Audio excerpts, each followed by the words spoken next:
Hello, I'm Avis Kalfsbeck, and this is the Peace is Here podcast. Welcome to Peacewarts, School of Peacecraft and Inquiry, where we practice the skills of peace through short classes. We take the peace work seriously, but not ourselves. If you're joining us mid-school year, you're not late. Orientation begins at episode 198.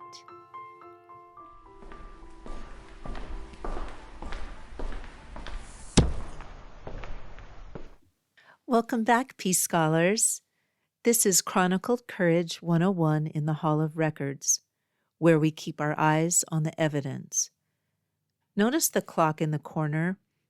We focus on the tick, the moments of action, the loud strikes of the hour, but the clock spends 99% of its time in the silence between the ticks. In history, we are taught to focus on the strikes, the declarations of war, the explosions, the falls of empires. We are told these strikes are the only natural part of the machine. But today we look at the silence. We look at the vast stretches of time where the strike didn't happen, and we ask why.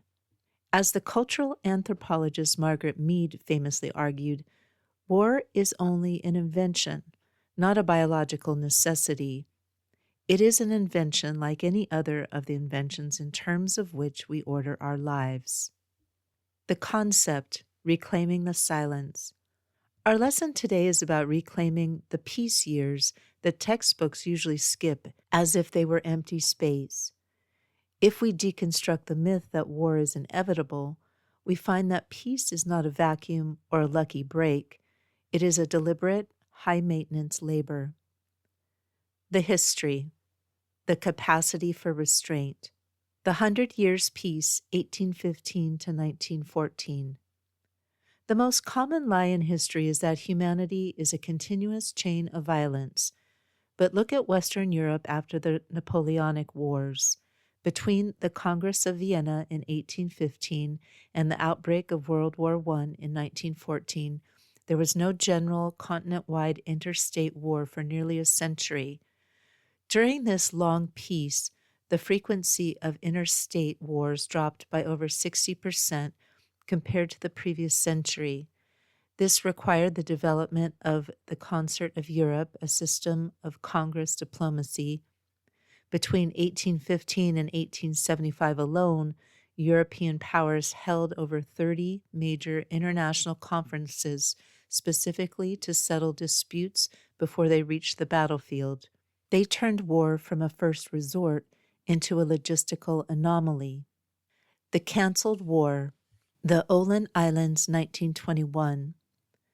We are taught that once a territorial dispute starts, war is the realistic conclusion.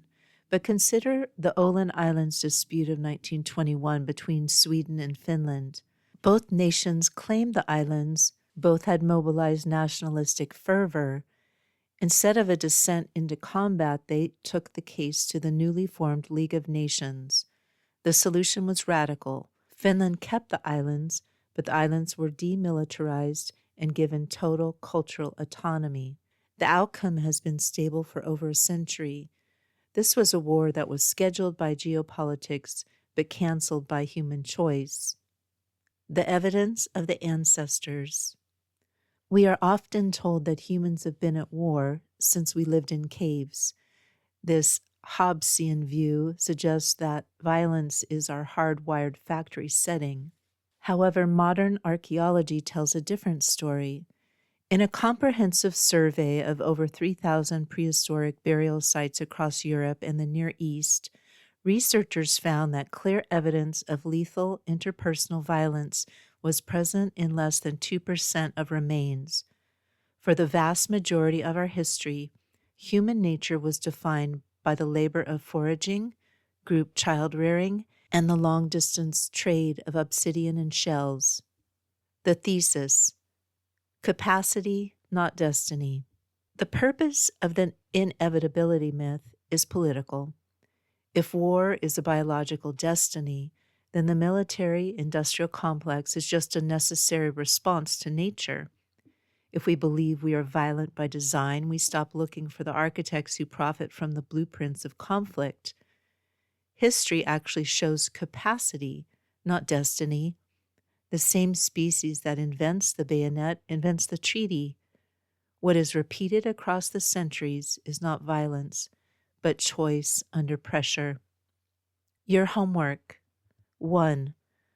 Look up the Aaland Islands Dispute of 1921, that's Aaland, or the Concert of Europe, and find one diplomatic tool they used to prevent a fight. 2.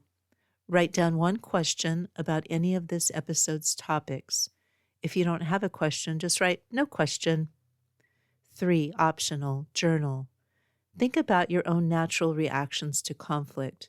When have you felt hardwired to argue, but chose to pause instead? Was that pause passive, or was it an act of labor? The ink of the future. In the Department of Chronicled Courage, we believe that peace is the default state of a healthy system. It is war that requires the massive artificial infrastructure of propaganda and industry to keep it running. When we hear the claim that conflict is simply human nature, the evidence suggests otherwise. We need only look at the clock. While the world focuses on the loud tick of the hour, the clock spends 99% of its existence in the silence between those movements. The same ratio holds true for our shared history. For every year of recorded war, there are decades of humans choosing to trade, to marry, and to build together in the quiet. Peace is not an anomaly. It is the enduring foundation that allows the clock to keep time in the first place. Until our next lesson, keep your eyes on the evidence. Class dismissed. Thank you for listening. If you'd like to support the Pieces Here podcast, the most helpful way is to follow it wherever you're listening. It helps share the message with others. You can also support this piecework at my Patreon for $4 a month, about what a used paperback goes for these days. Just go to Patreon at patreon.com/Avis Kalfsbeck. That's AVISKALFSBEEK.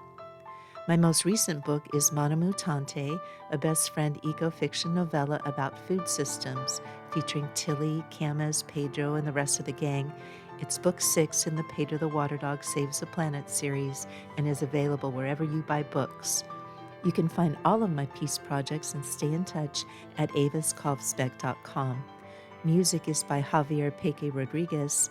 Sound effects are from Pixabay.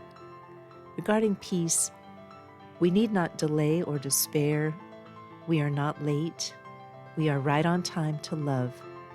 We are all scholars of peace. Listen for the peace.